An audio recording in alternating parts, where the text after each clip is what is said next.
Mga kabayan ng Ukraine ay gustong palalimin ang kooperasyon sa depensa sa Pilipinas, sa pamamagitan ng isang planong kasunduan na maaaring magbigay daan sa joint drone production. Pero bago natin ipagpatuloy, please like nyo muna ang video at mag-subscribe. Maraming salamat po. Alam nyo naman na ang Ukraine ay naging bihasa na sa paggawa ng drones, at sa paggamit nito sa mga labanan. Kung i-compare ang Ukraine sa Russia pagdating sa weapons, talagang napakalayo nila. Ang Russia ay may pinakamaraming jet fighters at mga moderno pa. Napakarami din ang mga tangke at mga missile launcher vehicles nila. Pagdating sa naval assets, lamang peren ang Russia dahil may pinakamarami silang mga warship at submarino. Di tulad sa Ukraine, kaunti lang ang weapons nila. Ang jet fighter nila galing pa ng Russia at lumang model pa, mga tangke nila kaunti rin, warship nila kaunti rin. Kaya talagang lugi sila sa labanan, mabuti na lang may tumutulong na taga-ibang bansa para padalhan sila ng mga weapons. Pero syempre hindi pang matagalan ito, dahil nauubos din ng bala at babayaran nila ang mga ito.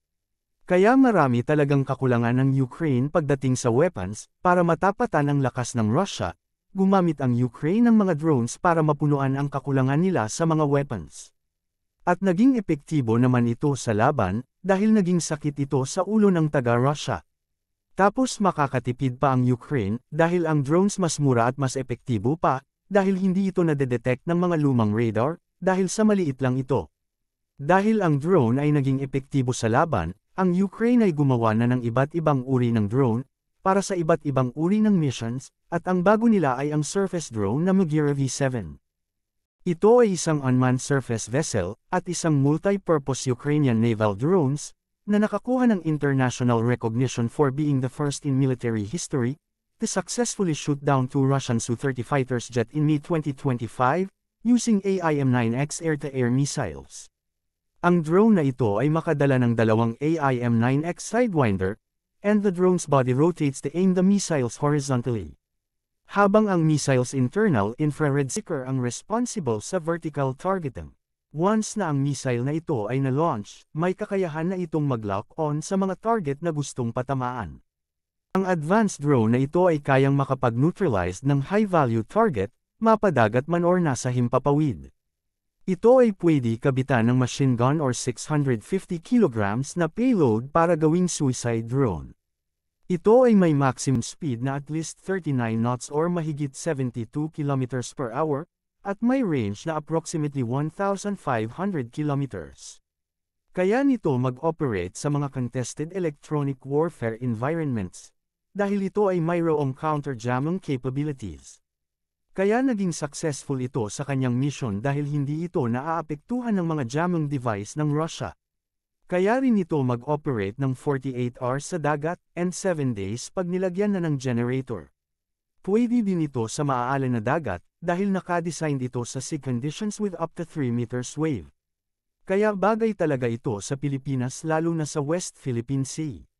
Ang kagandahan dito, nagkaroon ng proposals ang Ukraine para sa isang kasunduan na magbigay daan para sa isang joint drone production.